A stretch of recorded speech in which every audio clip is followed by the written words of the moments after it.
பண்ணையெல்லாம் பொன் கொழிக்க செய்திடுவோம், அதில் பன்மடங்கு உற்பத்தியை பெருக்கிடுவோம்.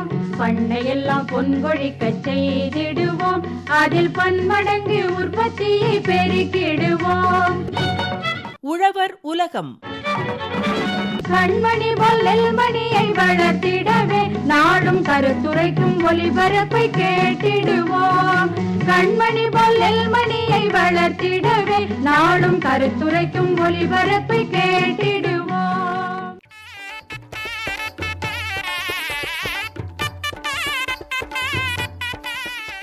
லாபகரமான ஒருங்கிணைந்த பண்ணையம் தொடர் நிகழ்ச்சி.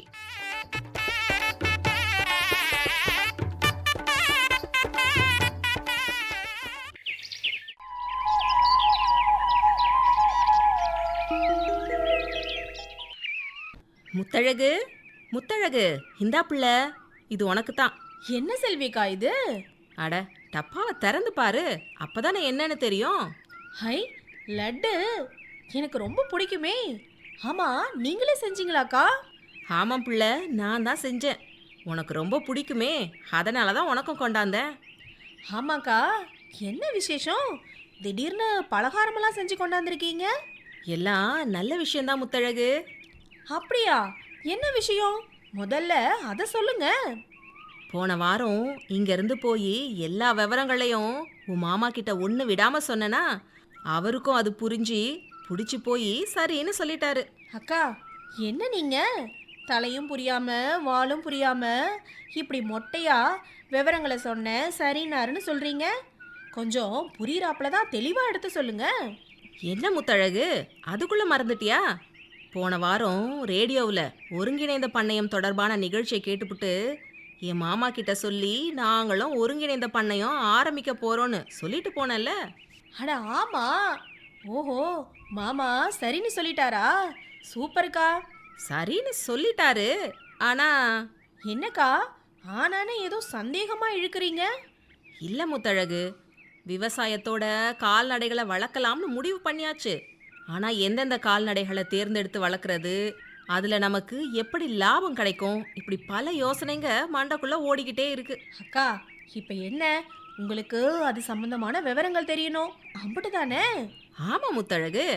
இப்போ அது சம்பந்தமான நிகழ்ச்சி தான் ஒளிபரப்பாக போகுது. கேட்போமா? ஓ, கேட்கலாமே. ஒருங்கிணைந்த பண்ணையத்திற்கு ஏற்ற கறவை மாடு மற்றும் வெண்பன்றிய வளர்ப்பு குறித்து காட்டுப்பாக்கம் கால்நடை முதுகலை அறிவியல் ஆராய்ச்சி நிலைய பேராசிரியர் முனைவர் எம் முருகன் அவங்க தான் தகவல்களை சொல்ல போறாங்க. நாம கவனமா கேட்போம்.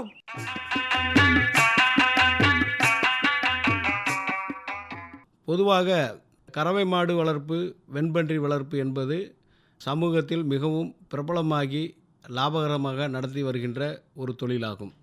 பொதுவாக ஒருங்கிணைந்த பண்ணையம் என்ற ஒரு முறையே கறவை மாடை வளர்ப்பை தொடர்ந்து தான் அதிலிருந்து நாம் உருவாக்கிய பல்வேறு உத்திகளின் காரணமாக அது இன்று ஒருங்கிணைந்த பண்ணையம் என்ற பெயர் உருமாறி இன்று பலதரப்பு மக்களாலும் மற்ற கால்நடைகளையும் ஒருங்கிணைத்து அவர்களுடைய வருவாயை அதிகரித்து வருகின்றனர்.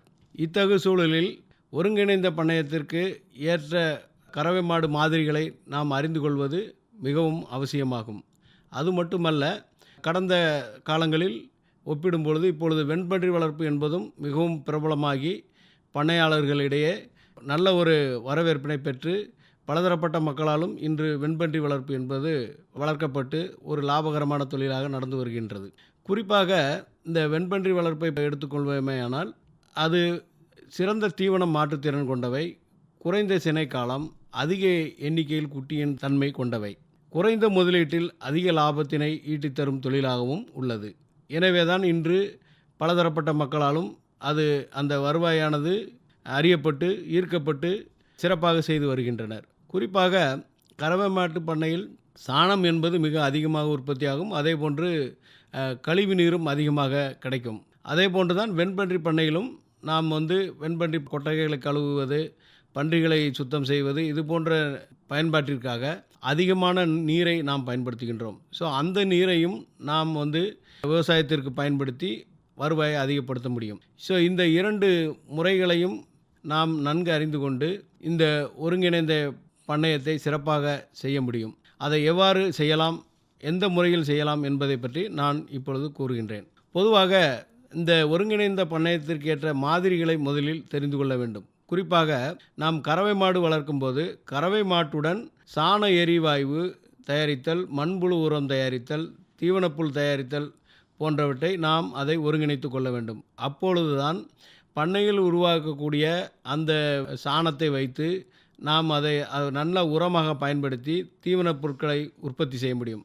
அவ்வாறு நாம் உற்பத்தி செய்யும் பொழுது கால்நடைகளுக்கு தீவனம் நமக்கு குறைந்த செலவிலே உற்பத்தி பண்ண கொடுக்க முடியும். அதனால் நாம் பாலை விற்கும் பொழுது நமக்கு அதிகப்படியான லாபம் வருவதற்கு வாய்ப்பை ஏற்படுத்தி கொடுக்கிறது. அதே போன்றுதான் குறிப்பாக வெண்பன்றி வளர்ப்பு நாம் அதை ஒருங்கிணைக்கும் பொழுது கறவை மாட்டுடன் தீவனப்புல் வளர்க்கிறது, மண்புறம் தயாரித்தல் போன்று வெண்பன்றி வளர்ப்பில் நாம் மீன் வளர்ப்பு, வாத்து வளர்ப்பு போன்றவற்றை நாம் ஒருங்கிணைக்கலாம். அதுபோன்று பழமரங்கள், மேய்ச்சல் நிலங்களையும் நாம் ஒருங்கிணைத்து அதிலே நாம் ஆடுகளை வளர்த்து இந்த வருவாயை அதிகப்படுத்த முடியும். பொதுவாக இந்த ஒருங்கிணைந்த பண்ணையம் என்ற முறையே சாதாரணமாக நாம் எடுத்துக்கொள்ள முடியாது. ஏனென்றால் ஒரு கறவை மாட்டு பண்ணை வைத்து ஒரு முதலீடு செய்து நாம் அதற்கு செலவு செய்யும் பொழுது ₹1 செலவு செய்தால் நமக்கு ₹1 ரூபாய் 25 பைசா வரும். இதன் மூலம் நமக்கு நிகர லாபம் 25 பைசா கிடைக்கும் ₹1 செலவு பண்ணும்போது. இந்த ஒருங்கிணைந்த பண்ணையம் என்ற முறையை நாம் கடைபிடித்தால் நமக்கு நாம் ₹1 செலவு செய்யும் பொழுது வருவாய் கிட்டத்தட்ட ₹2 மேல் கிடைக்கும். அப்படி கிடைக்கும் பட்சத்தில் நம்மளுடைய வருவாயானது கிட்டத்தட்ட 3-4 மடங்கு, நிகர லாபம் 3-4 மடங்கு அதிகரிக்க வாய்ப்புள்ளது. எனவே தான் இந்த ஒருங்கிணைந்த பண்ணையம் என்பது மிகவும் பிரபலமாகி உள்ளது.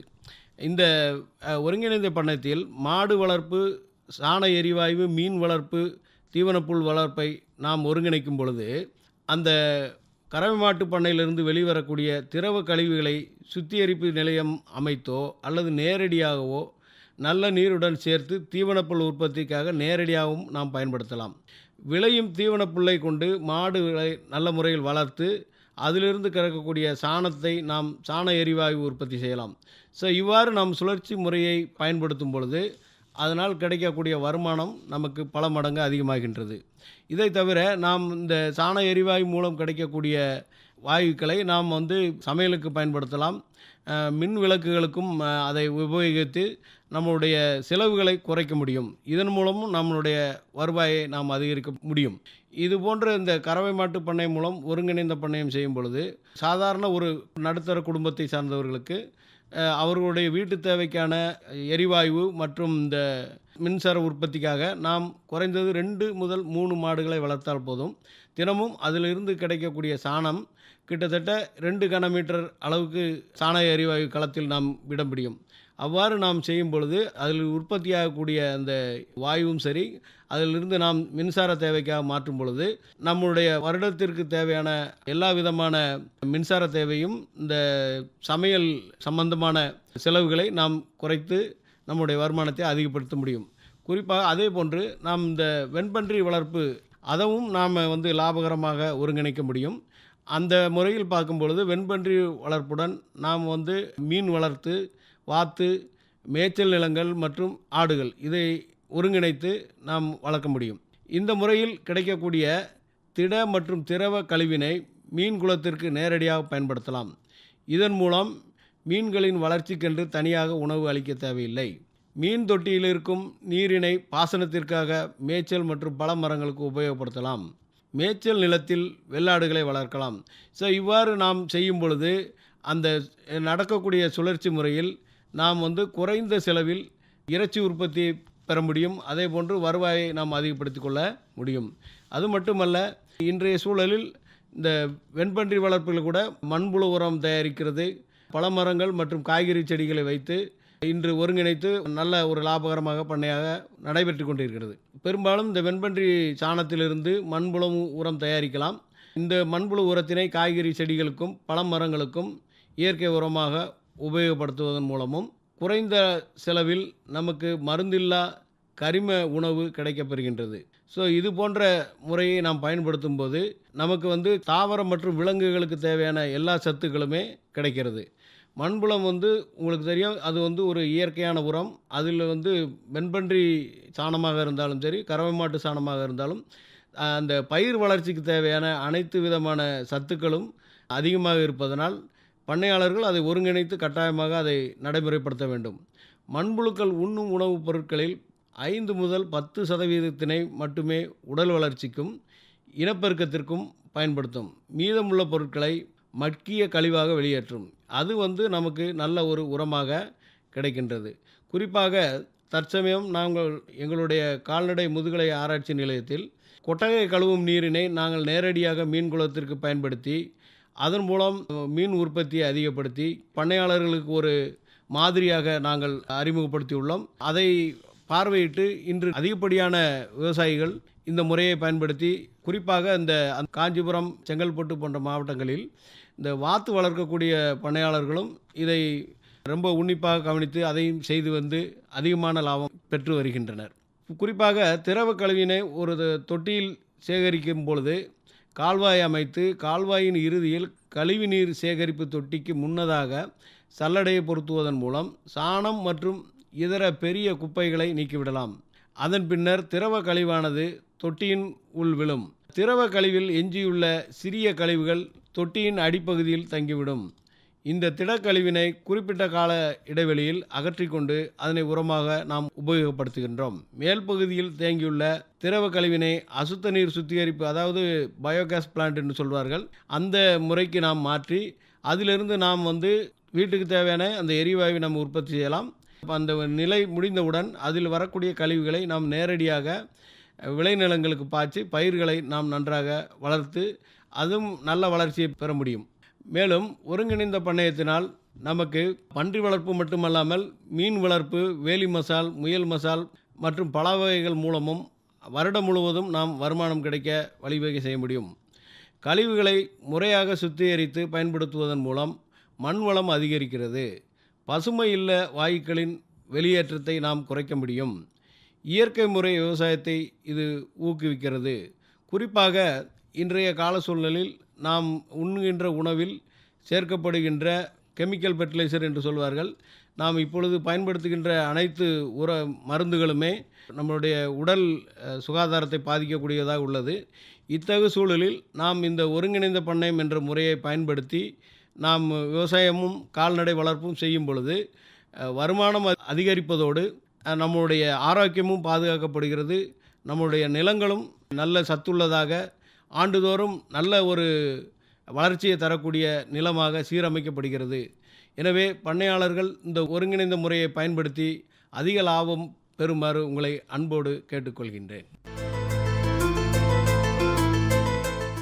என்ன செல்வியக்கா, ஒருங்கிணைந்த பண்ணையத்திற்கு ஏற்ற கறவை மாடு மற்றும் வெண்பன்றி வளர்ப்பு குறித்து காட்டுப்பாக்கம் கால்நடை முதுகலை அறிவியல் ஆராய்ச்சி நிலைய பேராசிரியர் முனைவர் எம் முருகன் அவங்க தகவல்களை எம்புட்டு அருமையாக சொன்னாங்கல்ல.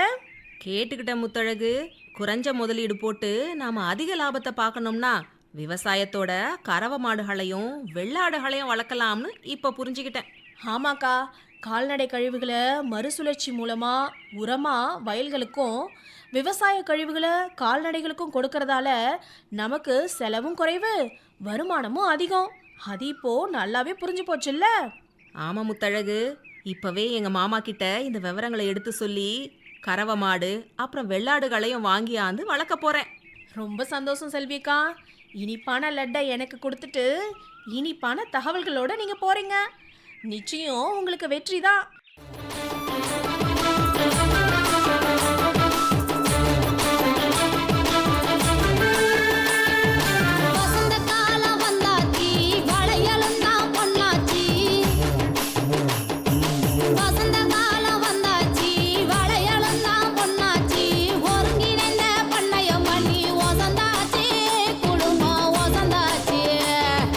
மானாவாரி தோட்ட நிலம், இரவே இறைக்கும் நிலம்,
பட்டுப்புழுக்களும் வளர்க்கலாம், பட்டுப்புழுக்களும் வளர்க்கலாம்.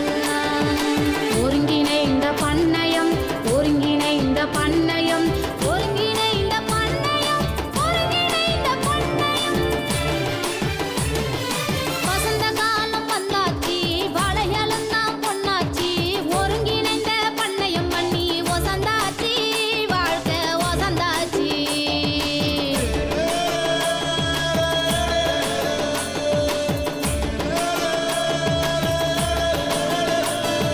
கொல்லையிலே உடுபயிரா பசுந்தீவனம் பயிரிடலாம். புளிய மரம், வேப்ப மரம், தேக்கு நெல்லி வளர்க்கலாம். எல்லையிலே சப்போட்டாவும் முருங்கை மரமும் வளர்க்கலாம். எல்லையிலே சப்போட்டாவும் முருங்கை மரமும் வளர்க்கலாம். மாமரம், கொய்யா மரம், மாமரம், கொய்யா மரம், சவுக்கு மரங்கள் வளர்க்கலாம். சவுக்கு மரங்கள் வளர்க்கலாம். பருத்தி, உளுந்து, வாழையும் தான் பக்குவமாக பயிரிடலாம். நிலக்கடலை, மக்காச்சோளம், பட்டாம்பயிரும் விதைக்கலாம். உருளை கிழங்கு வகை சூரியகாந்தியம் விதைக்கலாம். உருளை கிழங்கு வகை சூரியகாந்தியம் விதைக்கலாம். கம்பு பயிர் நடவு செய்து, கம்பு பயிர் நடவு செய்து கட்டுக்கட்டா பணம் பெருக்கலாம். கட்டுக்கட்டா பணம் பெருக்கலாம். ஒருங்கிணைந்த பண்ணையம், ஒருங்கிணைந்த பண்ணையம், ஒருங்கிணைந்த பண்ணையம், ஒருங்கிணைந்த பண்ணையம். வசந்த காலம் வந்தாச்சு, வளையலும் தான் பொன்னாச்சு. ஒருங்கிணைந்த பண்ணையம் பண்ணி ஒசந்தாச்சு, வாழ்க்கை ஒசந்தாச்சு.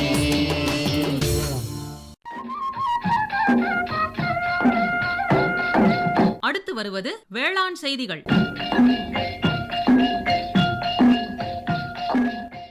பயறு வகை பயிர்களில் விதை உற்பத்தி தொழில்நுட்பங்கள். பயறு வகைகள் நமது அன்றாட உணவில் பெரும் பங்கு வகிக்கின்றன. மேலும் பயறு வகை பயிர்கள் நமக்கு உணவுப் பொருளாக மட்டுமின்றி கால்நடைகளுக்கு சிறந்த தீவனமாகவும், பசுந்தாள் உரமாகவும், மண் அரிமானத்தை தடுக்கும் போர்வையாகவும், மண் வளத்தை பாதுகாக்கவும் பயன்படுகின்றன. சிறு விவசாயிகளாலும் வளமற்ற மானாவாரியிலும் பயறு வகைகள் பயிரிடப்படுகின்றது. ஆனால் தானிய பயிர்களை விட பயறு வகைகளில் கிடைக்கும் லாபம் அதிகமாகும். மேலும் இப்பயிர்கள் குறைந்த நீர் தேவையுடன் குறுகிய காலத்தில் வளர்ந்து அதிக லாபம் பெற்று தரக்கூடிய பயிர்களாகும். தமிழ்நாட்டில் பயறு வகை பயிர்கள் சுமார் 8 லட்சம் ஹெக்டேர் பரப்பளவில் பயிரிடப்பட்டு வருகிறது. இவற்றில் உளுந்து மற்றும் பச்சை பயிறு முறையே 4 லட்சம் மற்றும் 2 லட்சம் ஹெக்டேர் பரப்பளவிலும், துவரை 0.44 லட்சம் ஹெக்டேர் பரப்பளவிலும் பயிரிடப்படுகிறது. வேளாண் உற்பத்தியில் தரமான விதைகளை பயன்படுத்துவதால் சுமார் 15 முதல் 20% வரை உற்பத்தியை அதிகரிக்க முடியும். பயறு வகை பயிர்களில் உயர் விளைச்சல் பெற சரியான விதை உற்பத்தி முறைகளையும் தொழில்நுட்பங்களையும் கடைபிடித்து விதைகளை உற்பத்தி செய்வதன் மூலம் பயறு வகை பயிர்களின் உற்பத்தியை அதிகரிக்க செய்யலாம். இதற்கான நில தேர்வு, நிலம் தயாரித்தல் மற்றும் பயிர் விலகு தூரம் பற்றி தெரிந்து கொள்வோம். பயறு வகை பயிர்களில் விதை உற்பத்திக்காக தேர்ந்தெடுத்த நிலத்தில் அதற்கு முந்தைய பயிர் வேறு ரகமாகவோ அல்லது சான்று பெறாத அதே ரகமாகவோ இருக்கக்கூடாது. ஏனெனில் நிலத்தில் தங்கியுள்ள விதைகள் இப்பருவத்தின் போது தான் தோன்றிய பயிர்களாக முளைத்து கலவன்களாக தோன்றும். வேரழுகல் நோய் இல்லாத நிலமாயிருத்தல் அவசியம். நல்ல வடிகாலுள்ள செம்மண் மற்றும் வண்டல் மண் நிலம் நல்ல திரட்சியான விதைகளை தரும். பயறு வகைகளின் விதை உற்பத்திக்கு நிலத்தை நன்றாக உழுது பயன்படுத்த வேண்டும். இதற்கு முதலில் மண்ணின் கடினத்தன்மையை நீக்கி நிலத்தை மேம்படுத்த வேண்டும். இதற்கு 12.5 டன் தொழு உரம் அல்லது 12.5 டன் மக்கிய தென்னை நார் கழிவு இட வேண்டும். துவரை பயிரில் அயல் மகர்ந்த சேர்க்கை அதிக அளவில் நடைபெறும். உளுந்து மற்றும் பச்சை பயிறு தன் மகர்ந்த சேர்க்கை பண்பு கொண்டவைகளாகும். எனவே இனக்கலப்பை தவிர்க்க விதை பயிர்களை சான்று பெறாத அதே ரகம் மற்றும் வேறு ரகத்திடமிருந்து சற்று விலக்கி வைத்திருக்க வேண்டும். எனவே துவரை, உளுந்து, பச்சை பயிறு, தட்டைப்பயிறு ஆகியவற்றுக்கு முறையே 10 மீட்டர் மற்றும் 5 மீட்டர் என்ற அளவில் பயிர் விலகு தூரம் இருக்க வேண்டும்.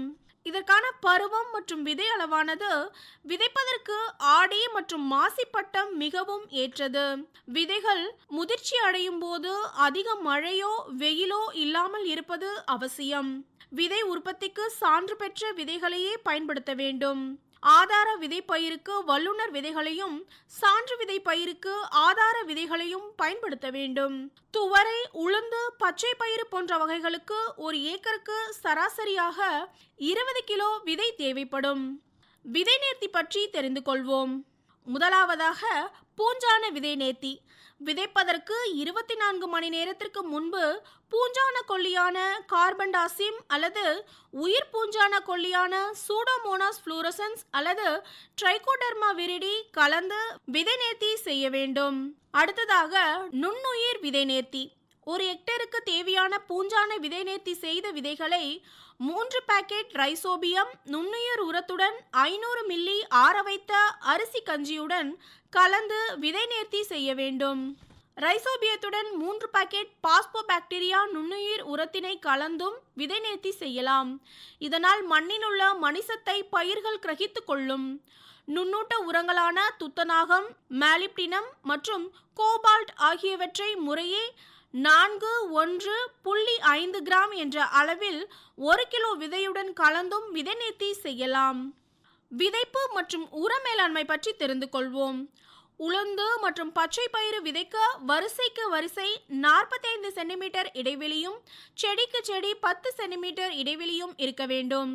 இரவையில் விதை உற்பத்தி செய்ய பாத்தி அல்லது பார்சால் முறையிலும் விதைப்பு செய்ய வேண்டும். பார்சால் முறையில் 2 அடி பார் அமைத்து அதன் இரு புறங்களிலும் விதைகளை ஊன்றினால் நீரை சிக்கனமாக பயன்படுத்த முடியும். கடைசி உழவின் போது ஹெக்டருக்கு 5 டன் தொழு உரம் இடுவது சாலச் சிறந்தது. ரசாயன உரங்கள் இடும் முன் மண் பரிசோதனை செய்து அதற்கேற்ப உரமிடல் வேண்டும். பச்சை பயிறு மற்றும் உளுந்து பயிர்களுக்கு தேவையான உர அளவினை பற்றி தெரிந்து கொள்வோம். மணிசத்தை சூப்பர் பாஸ்பேட் உரம் மூலம் இடவில்லை எனில் ஜிப்சம் மூலமாக கந்தகத்தை இட வேண்டும். இரவை பயிர்களுக்கு தற்போது ஹெக்டேருக்கு 25 கிலோ துத்தநாக சல்பேட்டும் பரிந்துரை செய்யப்படுகிறது. விதை விதைக்கும் தருவாயில் அனைத்து உரங்களையும் அடியுரமாக இட வேண்டும். மேலும் நுண்ணூட்ட உரக்கலவையை ஒரு ஹெக்டேருக்கு 5 கிலோ என்ற அளவில் இட வேண்டும். களை மேலாண்மை மற்றும் நீர் மேலாண்மை பற்றி தெரிந்து கொள்வோம். உளுந்து, பச்சை பயிறு சாகுபடியில் களைகளால் பெருமளவில் விளைச்சலில் இழப்பு ஏற்படுகிறது. ஒருங்கிணைந்த முறைகளில் களைகளை கட்டுப்படுத்த வேண்டும். விதைத்த 3ஆம் நாள் பெண்டிமெத்தலின் களைக்கொல்லியை ஹெக்டேருக்கு 3.3 லிட்டர் என்ற அளவில் 500 லிட்டர் தண்ணீரில் கலந்து கைத்தளிப்பான் கொண்டு தெளிக்க வேண்டும். மேலும் 20 முதல் 25ஆம் நாளில் ஒரு கைகளை எடுத்து களைகளை கட்டுப்படுத்தலாம். களை முளைத்த பின் அகன்ற இலை களைகளை கட்டுப்படுத்த ஹெக்டேருக்கு இமாசித்திஃபர் 500 மில்லி மற்றும் புல்வகை களைகளை கட்டுப்படுத்த குயிலோபாப் ஈத்தைல் 1 லிட்டர் களைக்கொல்லியை 500 லிட்டர் தண்ணீரில் கலந்து விதைத்த 15 முதல் 18வது நாளில் தெளித்து களைகளை கட்டுப்படுத்த வேண்டும். களைக்கொல்லி தெளிக்கவில்லை எனில் விதைத்த 15ஆம் நாளில் முதல் கைகளையும் 30வது நாளில் 2ஆம் கைகளையும் எடுத்தல் அவசியம். பயிர் வகை பயிர்களுக்கு பூக்கும் பருவம் மற்றும் காய் வளர்ச்சி பருவங்களில் தண்ணீர் மிக அவசியம். விதைத்த அன்றும் விதைத்த 3ஆம் நாள் உயிர் தண்ணீரும் பாய்ச்சுதல் அவசியம். பின்னர் மண்ணின் தன்மை மற்றும் நிலவும் காலநிலைக்கு ஏற்ப 7 முதல் 10 நாட்களுக்கு ஒரு முறை நீர் பாய்ச்ச வேண்டும். பயிர் வகை பயிர்களில் இலை வழி உரமிடல் ஒரு முக்கிய தொழில்நுட்பமாகும்.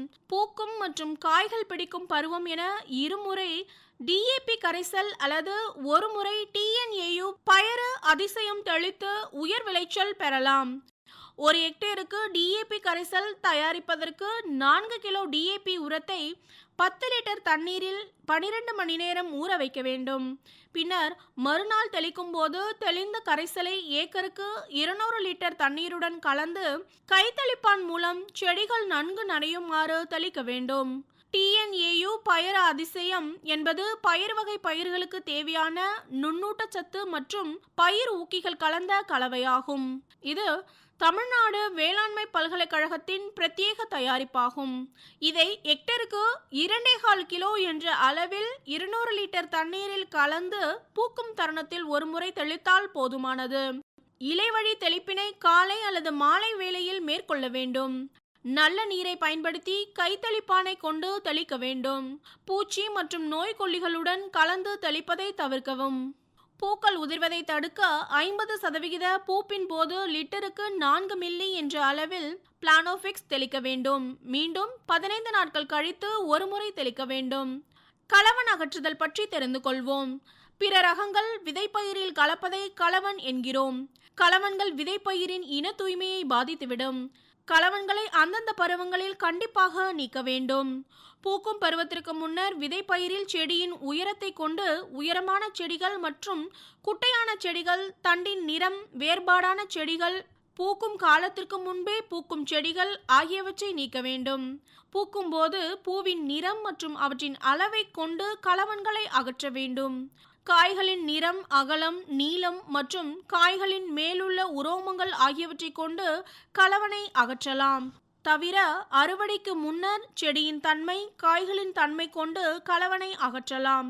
அறுவடை பற்றி தெரிந்து கொள்வோம். பச்சை பயிறு காய்கள் நன்கு முற்றிய பின் காய்களை மட்டும் பறித்து அறுவடை செய்யலாம். உளுந்து செடியை வேருடன் பிடுங்கி நன்கு காய வைத்து அடித்து தானியங்களை தனியாக பிரித்தெடுக்கலாம். காய்களிலிருந்து விதைகளை வளையும் மூங்கில் குச்சி கொண்டு அடித்தும் பயறு வகை காய்களிலிருந்து பிரித்தெடுக்கும் இயந்திரங்களின் மூலமாகவும் பிரித்தெடுக்கலாம். விதைகளை 8 முதல் 9% ஈரப்பதத்திற்கு உலர வைத்தல் வேண்டும்.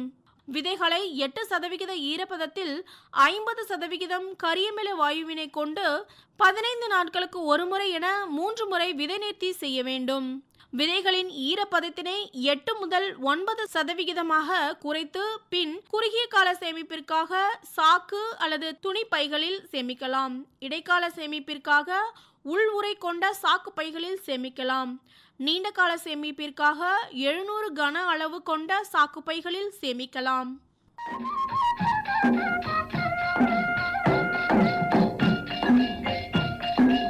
இதுவரை வேளாண் செய்திகள் கேட்டீர்கள்.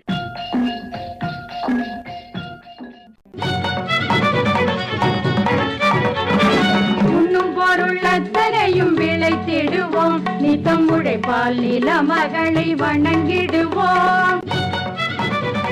அமைப்பில் உதவி பி. சண்முகப்பிரியா. உண்ணும் பொருள் அத்தனையும் விளைத்திடுவோம். நித்தம் உழைப்பால் நில மகளை வணங்கிடுவோம். அமைப்பு எஸ். முருகேசன். பொட்டலையும் பூம்பொழிலாய் திருத்திடுவோம். அதற்கு புத்தம் புது முறைகளையும் புகுத்திடுவோம். பொட்டலையும் பூம்பொழிலாய் திருத்திடுவோம். அதற்கு புத்தம் புது முறைகளையும் புகுத்திடுவோம். இத்துடன் இன்றைய உழவர் உலகம் நிகழ்ச்சி நிறைவு பெறுகிறது. பட்டி தொட்டி சொர்க்கமாக பாடுபட்டே நம் பாரத சமுதாயத்தை உயர்த்திடுவோம். பட்டி தொட்டி சொர்க்கமாக பாடுபட்டே நம் பாரத சமுதாயத்தை உயர்த்திடுவோம்.